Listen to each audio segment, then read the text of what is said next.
Hello guys, review Samsung Galaxy A25. This version 6GB RAM and 128GB storage. Open box and look complementation.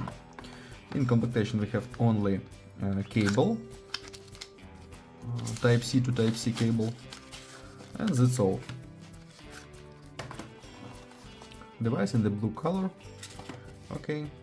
Display we have 6.5 inch.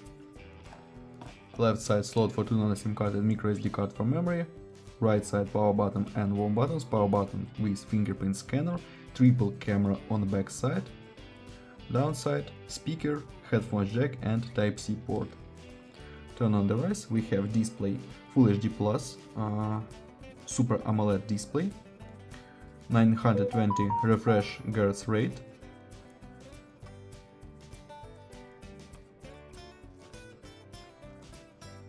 Okay, One UI 6 Android 14. Close this. Look into the benchmark results. We have CPU Samsung Exynos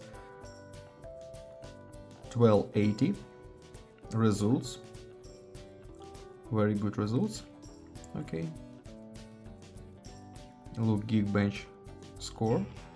GPU Mali G68. And PUBG Mobile works on the medium graphic level on this device.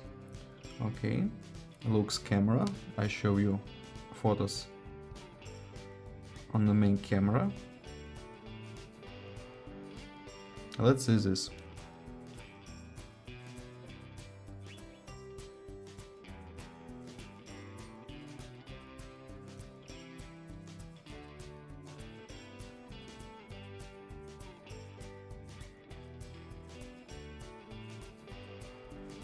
That's all. Thanks for watching this video. Bye bye.